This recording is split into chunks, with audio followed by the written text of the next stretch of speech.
Depuis la nuit des temps, l'humanité a cherché à expliquer le mal. On l'a personnifié sous la forme de démons, de divinités sombres ou de forces occultes. Chaque civilisation a développé ses mythes pour comprendre pourquoi la souffrance, la cruauté et la barbarie existent sur Terre. Mais ce qui frappe encore plus, c'est que parfois, ce ne sont pas seulement des individus qui incarnent ces ténèbres, ce sont des nations entières, dont l'histoire, la culture ou les actions semblent marquées par une empreinte démoniaque. L'idée d'un pays démoniaque peut sembler exagérée au premier abord. Pourtant, quand on se plonge dans certaines traditions, quand on observe les crimes de masse commis dans des contextes particuliers, ou encore quand on découvre des pratiques occultes profondément ancrées dans le quotidien d'un peuple, il devient difficile d'ignorer ce parfum de soufre. Ces nations fascinent autant qu'elles terrifient. Elles évoquent un mélange de légendes anciennes, de rites interdits et de réalités sanglantes. À travers l'histoire, certains pays ont été associés au diable, soit à cause de leur rôle dans des guerres destructrices, soit parce qu'ils étaient au cœur de croyances religieuses qui les présentaient comme les terres du mal, soit encore parce qu'ils ont nourri des régimes politiques si cruels qu'ils semblaient inspirés par des forces obscures. Ce n'est pas seulement une question de folklore, mais une interrogation profonde. Est-ce que certaines nations portent en elles une énergie maléfique qui dépasse les simples choix humains? Dans cette vidéo, nous allons explorer 3 pays qui, chacun à leur manière, ont gagné la réputation d'être les plus démoniaques au monde. Certains vous surprendront, car derrière leur façade moderne se cache une histoire saturée de sang, de ténèbres et de rituels. D'autres sont déjà tristement célèbres, associés aux pires atrocités que l'homme ait pu commettre. Nous plongerons dans leurs mythes, leurs pratiques occultes, mais aussi dans leurs réalités politiques et sociales qui les ont propulsés au rang de nations redoutées. Mais attention, il ne s'agit pas de juger les peuples qui y vivent aujourd'hui. Les habitants, souvent victimes eux-mêmes de cette aura, ne sont pas forcément responsables du poids des traditions, des crimes d'État ou des perceptions forgées par des siècles d'histoire. Ce que nous allons analyser, ce sont des symboles, des événements et des croyances qui ont façonné une réputation infernale. Préparez-vous donc à un voyage au cœur des ténèbres. Un voyage qui vous mènera à la frontière entre le réel et le mythologique, entre la politique et l'occulte, entre l'histoire et la légende. Car ce que nous allons découvrir n'est pas seulement la chronique de 3 pays. C'est peut-être le miroir de l'humanité elle-même, quand elle se laisse guider par ses penchants les plus sombres. Le premier pays, l'Allemagne nazie. Quand une nation pactise avec les ténèbres, quand on parle des pays les plus démoniaques de l'histoire, difficile de ne pas commencer par l'Allemagne nazie. Ce n'est pas seulement une page sombre de l'humanité, c'est une incarnation presque absolue du mal collectif. Entre 1933 et 1945, sous la direction d'Adolf Hitler et du Parti national-socialiste, l'Allemagne est devenue le théâtre d'une transformation radicale. Un pays moderne et cultivé, reconnu pour ses penseurs, ses artistes et ses scientifiques, s'est métamorphosé en une machine infernale, organisée pour semer la destruction à une échelle jamais vue. Ce qui frappe, c'est à quel point l'idéologie nazie a su pénétrer toutes les sphères de la société. Le peuple allemand, humilié par la défaite de 1918 et écrasé par les réparations du traité de Versailles, cherchait un sauveur. Hitler a su exploiter cette frustration, mais au lieu de proposer un avenir de paix, il a ouvert la voie à une vision apocalyptique. Purification raciale, domination mondiale, extermination de ceux qui étaient jugés indignes de vivre. Des millions d'hommes et de femmes ont été embrigadés dans une idéologie qui transformait le meurtre en devoir patriotique. Sur le plan mythologique et occulte, le nazisme a lui aussi flirté avec les ténèbres. Les SS, par exemple, ne se contentaient pas d'être une police politique. Leur chef, Heinrich Himmler, voyait son organisation comme une sorte d'ordre mystique, inspiré des chevaliers médiévaux et des légendes nordiques. Le château de Wewelsburg, en Westphalie, fut même transformé en centre de rituels ésotériques, où l'on cherchait à connecter la puissance de l'État avec des forces occultes ancestrales. Certains chercheurs ont mis en avant le rôle de sociétés secrètes, comme la Thulé, qui nourrissait Hitler et ses proches de mythes païens, de croyances en une race aryenne supérieure et de symboles puisés dans l'ésotérisme. Mais au-delà des mythes, ce sont les faits historiques qui font de l'Allemagne nazie une nation démoniaque. La Seconde Guerre mondiale, déclenchée par son expansionnisme, fit plus de 60 millions de morts à travers le monde. À cela s'ajoute l'horreur de la Shoah, l'extermination planifiée de 6 millions de Juifs, mais aussi de Tsiganes, de personnes handicapées, de prisonniers politiques, de résistants, et de toutes celles et ceux qui ne correspondaient pas à l'idéologie nazie. Ce crime industriel, exécuté dans des camps comme Auschwitz, Treblinka ou Sobibor, dépasse l'entendement humain. Il ne s'agissait pas seulement de tuer, mais de déshumaniser totalement, de réduire les victimes à des numéros avant de les effacer de l'histoire. Cette froideur bureaucratique, cette organisation méthodique de la mort, fait dire à de nombreux historiens que l'Allemagne nazie incarne une forme de mal démoniaque. Car ici, l'horreur ne naît pas de pulsions individuelles incontrôlées, mais d'une volonté planifiée, rationalisée, assumée par un État moderne. C'est le mal porté à son apogée, car il se cache derrière des uniformes impeccables, des discours exaltés et une discipline militaire implacable. L'impact mondial fut immense. L'Allemagne nazie, par son idéologie et ses actes, a marqué durablement l'imaginaire collectif comme le pays du mal absolu. Dans la culture populaire, elle est devenue le symbole récurrent du démoniaque. Combien de films, de romans, de jeux vidéo représentent les nazis comme les antagonistes ultimes, presque diaboliques. Même aujourd'hui, des décennies après la chute du Reich, le spectre du nazisme continue de hanter l'humanité comme un avertissement permanent. Ce qui rend cette période encore plus glaçante, c'est qu'elle prouve que n'importe quel peuple, sous certaines conditions, peut sombrer dans l'horreur. Avant Hitler, l'Allemagne n'était pas un pays barbare. C'était une nation de philosophes, de musiciens, de savants. Pourtant, en une quinzaine d'années, elle est devenue le foyer d'une idéologie destructrice qui a failli plonger la planète entière dans les ténèbres. Cela soulève une question vertigineuse. Le démoniaque est-il extérieur à l'homme, comme une force qui l'envahit? Ou est-il en nous, prêt à se réveiller quand la haine, la peur et le désir de vengeance se combinent? Si l'on devait définir un pays qui incarne le démoniaque, l'Allemagne nazie serait sans doute le premier exemple. Elle a uni le mysticisme occulte, la violence d'État, le fanatisme idéologique et l'extermination de masse. Une combinaison terrifiante qui fait d'elle l'un des symboles les plus puissants du mal dans l'histoire humaine. Deuxième pays, l'Union soviétique de Staline, l'empire de la terreur rouge. Si l'Allemagne nazie reste un symbole universel du mal, l'Union soviétique sous Joseph Staline n'est pas loin derrière. Entre 1924 et 1953, ce pays immense, qui s'étendait de l'Europe de l'Est jusqu'au Pacifique, s'est transformé en un véritable empire de la peur. Une nation qui, au nom du communisme et de l'édification d'une société idéale, a plongé des millions de ses propres citoyens dans la souffrance, la famine et la mort. Le caractère démoniaque de l'Union soviétique ne vient pas seulement des crimes commis, mais aussi de la manière dont ils ont été justifiés. Tout était fait pour le peuple. Tout était présenté comme un sacrifice nécessaire pour construire un futur radieux.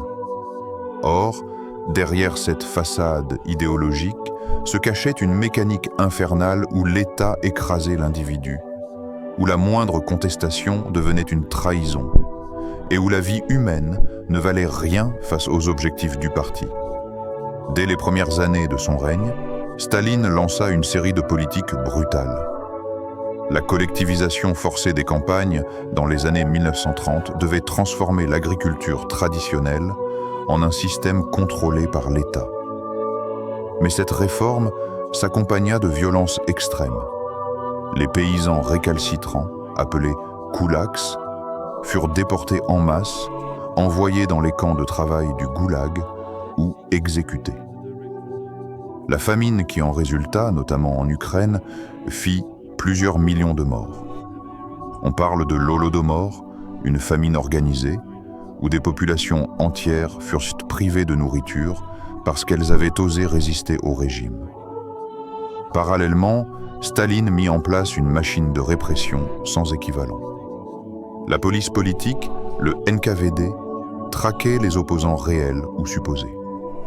Dans les années 1936-1938, les grandes purges atteignirent leur apogée. Procès truqués, aveux arrachés sous la torture, exécutions massives. Les élites politiques, militaires, intellectuelles furent décimées.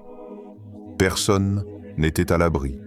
Un voisin pouvait dénoncer un autre par jalousie, une simple blague pouvait envoyer un homme en Sibérie. La paranoïa du régime transformait toute la société en prison à ciel ouvert. Et c'est là que l'Union soviétique prend des allures démoniaques. Elle ne se contentait pas de tuer, elle transformait la peur en un outil quotidien, un climat permanent. Chaque citoyen vivait avec l'angoisse d'un coup frappé à sa porte en pleine nuit, signe que la police venait l'arrêter. Des millions de personnes furent envoyées dans les camps du goulag, où elles travaillaient dans des conditions inhumaines, exposées au froid glacial, à la faim et aux maladies. Beaucoup n'en revinrent jamais. Mais ce n'est pas tout. Le culte de la personnalité autour de Staline avait lui aussi une dimension quasi religieuse. Les affiches le représentaient comme un père bienveillant, presque divin, sauveur de la nation. Les enfants apprenaient à l'école à vénérer son nom, les artistes étaient obligés de glorifier son image. Cette idolâtrie imposée n'était pas sans rappeler les cultes païens ou les adorations démoniaques. On ne pouvait douter de Staline, sous peine de mort. Il était l'alpha et l'oméga du système. À l'international, l'Union soviétique représentait aussi une menace terrifiante. Son idéologie se voulait universelle. L'objectif n'était pas seulement de contrôler ses propres frontières, mais d'étendre le communisme à toute la planète. Des révolutions étaient financées dans d'autres pays. Et ceux qui s'opposaient au modèle soviétique étaient non traités comme des ennemis du peuple.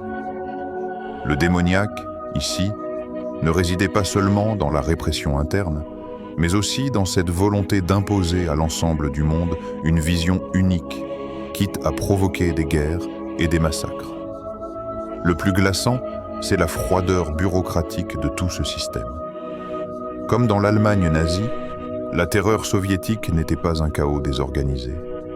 C'était une machine administrative, avec des quotas d'arrestation, des plans de production irréalisables qui condamnaient les ouvriers à l'échec, et des procès soigneusement mis en scène. Le mal n'avait pas de visage monstrueux. Il portait des uniformes sobres, il signait des papiers, il tamponnait des dossiers. Et derrière ces décisions administratives, des millions de vies basculaient. Au total, les historiens estiment que le régime de Staline a causé la mort de 20 à 25 millions de personnes, que ce soit par exécution, famine, déportation ou travail forcé. Ces chiffres donnent le vertige. Ils montrent que le démoniaque n'a pas besoin de crocs ou de flammes pour exister. Il peut prendre la forme d'un système rationnel, scientifique, qui justifie l'injustifiable au nom d'un avenir meilleur. Aujourd'hui encore, l'Union soviétique de Staline reste un symbole du mal absolu. Elle incarne la manière dont une idéologie utopique peut se transformer en cauchemar collectif. Là où l'Allemagne nazie s'appuyait sur le racisme et la guerre totale, l'URSS stalinienne a démontré une autre facette du démoniaque. La terreur institutionnalisée, l'écrasement de l'individu par l'État et l'éradication méthodique de toute liberté. L'histoire de ce pays rappelle que le mal ne vient pas toujours sous une forme spectaculaire et visible. Parfois, il s'installe doucement, au nom de nobles idéaux, jusqu'à ce qu'il soit trop tard. Et c'est précisément cela qui rend l'Union soviétique de Staline si effrayante. Elle prouve que même un rêve d'égalité peut, entre de mauvaises mains, se transformer en un véritable empire démoniaque. Troisième pays, le Rwanda, le génocide de 1995, quand un peuple entier bascule dans l'horreur. S'il existe une tragédie moderne qui incarne la dimension démoniaque de l'humanité, c'est bien le génocide rwandais de 1994. En l'espace de 100 jours, ce petit pays d'Afrique des Grands Lacs a connu l'une des pires explosions de violence de l'histoire contemporaine. Environ 800 000 personnes, essentiellement des Tutsis, mais aussi des Hutus modérés, ont été massacrées à la machette, fusillées ou brûlées vives. Ce n'était pas seulement une guerre, ni un conflit entre armées, c'était un effondrement total de l'humanité, où des voisins tuaient leurs voisins, où des familles se déchiraient, où des églises devenaient des charniers. Le Rwanda, avant ce drame, était déjà marqué par des tensions ethniques profondes. Depuis la colonisation belge, la population avait été divisée en deux catégories principales, les Hutus, majoritaires, et les Tutsis, minoritaires. Les colons avaient favorisé les Tutsis, les plaçant à des postes de pouvoir, avant de changer de stratégie et de soutenir les Hutus. Cette manipulation coloniale créa une fracture durable, un ressentiment qui grandit au fil des décennies. Après l'indépendance, les violences interethniques se multiplièrent et les Tutsis furent régulièrement persécutés. Mais en 1994, la haine accumulée explosa d'une manière apocalyptique. L'assassinat du président rwandais Juvenal Habyarimana, le 6 avril 1984, fut l'étincelle qui mit le feu aux poudres. Aussitôt, les milices Hutus, appelées Interahamwe, se mirent à massacrer les Tutsis et quiconque osait s'opposer à leur folie meurtrière. La radio des Mille Collines, utilisée comme une arme de propagande, incitait publiquement à écraser les cafards, terme utilisé pour désigner les Tutsis. Les ondes elles-mêmes devenaient démoniaques, appelant à l'extermination comme on appellerait à une fête populaire. Ce qui rend ce génocide particulièrement terrifiant, c'est qu'il ne fut pas seulement l'œuvre d'un État ou d'une armée. Il fut commis par des centaines de milliers de citoyens ordinaires. Des paysans, des commerçants, des enseignants, des prêtres même, prirent les armes contre leurs voisins. Dans certaines familles, des maris tuèrent leurs épouses parce qu'elles appartenaient à l'autre ethnie. La banalité du mal atteignit ici son paroxysme. On ne pouvait plus se cacher derrière l'excuse de l'obéissance aveugle à un ordre d'État. Chacun participait à la tuerie comme à une sinistre obligation sociale. Les scènes étaient d'une cruauté insoutenable. Des foules armées de machettes, de gourdins et de fusils artisanaux s'attaquaient à des hommes, des femmes, des enfants. Les routes se transformèrent en rivières de sang. Les églises devinrent des tombeaux collectifs. Les écoles des camps de la mort improvisés. On estime que 10 000 personnes mouraient chaque jour. La mort n'était pas seulement massive, elle était lente, brutale et souvent accompagnée de viols et de tortures.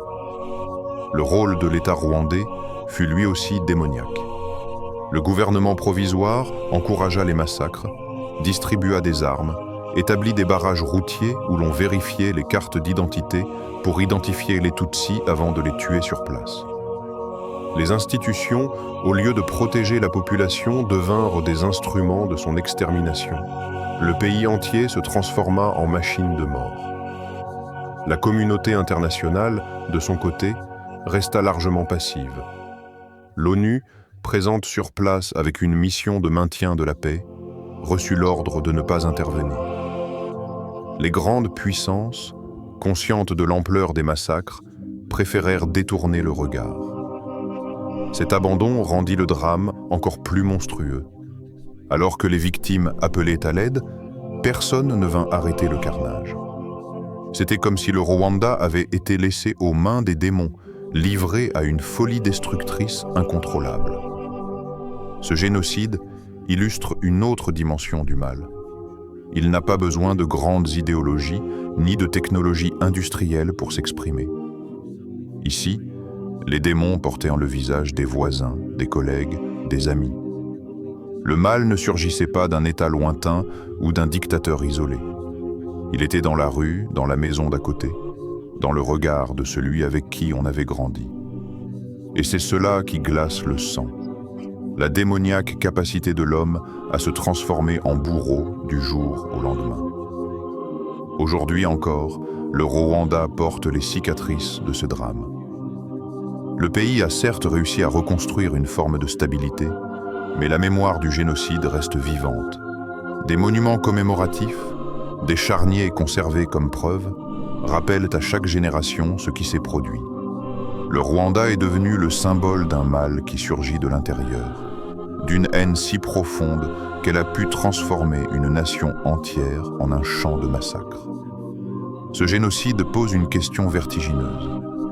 Si cela a pu arriver dans un petit pays d'Afrique, qu'est-ce qui empêcherait qu'une telle horreur se reproduise ailleurs? Le Rwanda n'était pas un pays technologiquement avancé comme l'Allemagne nazie, ni une superpuissance comme l'Union soviétique. Et pourtant, en 3 mois, il a montré que le démoniaque peut surgir partout où les divisions, la propagande et la haine trouvent un terrain fertile. En ce sens, le Rwanda de 1994 mérite d'être considéré comme l'un des pays les plus démoniaques de l'histoire moderne. Non pas parce que ses habitants étaient mauvais par nature, mais parce que les circonstances, la manipulation politique et la haine accumulée ont ouvert la porte à une folie collective qui a englouti toute une nation. À travers ce voyage dans l'ombre, nous avons exploré 3 nations marquées par le sceau du démoniaque. L'Allemagne nazie, incarnation d'une idéologie de haine planifiée avec une froideur bureaucratique, l'Union soviétique de Staline, empire de la terreur où l'utopie se transforma en cauchemar, et le Rwanda de 1984, théâtre d'un effondrement total de l'humanité où la haine transforma des voisins en bourreaux. 3 contextes différents, 3 histoires uniques, mais un même constat. Le mal, sous toutes ses formes, peut s'emparer d'un peuple entier. Ce qui rapproche ces pays, c'est la combinaison de plusieurs éléments. Une idéologie qui déshumanise l'autre, un pouvoir politique qui nourrit et organise la violence, et une population qui, par peur, par haine ou par opportunisme, accepte de participer à l'horreur. Dans ces moments, les frontières entre l'homme et le monstre s'effacent. Le démoniaque ne vient pas de forces surnaturelles. Il naît de nos faiblesses, de nos colères, de nos rancunes et de la facilité avec laquelle nous cédons à la propagande. Mais il y a aussi une leçon à tirer. Ces histoires nous rappellent que personne n'est à l'abri. L'Allemagne était un pays de philosophes et de musiciens. L'Union soviétique, une nation de rêveurs utopistes. Le Rwanda, une société où famille et voisins vivaient ensemble depuis des générations. Et pourtant, tous ont basculé dans l'horreur. Le démoniaque n'est donc pas ailleurs. Il est en nous, toujours prêt à ressurgir si nous ne restons pas vigilants. Alors, au final, la question demeure, ces pays étaient-ils vraiment démoniaques? Ou bien est-ce l'humanité elle-même, avec ses peurs, ses haines et ses ambitions, qui porte en elle le vrai visage du mal?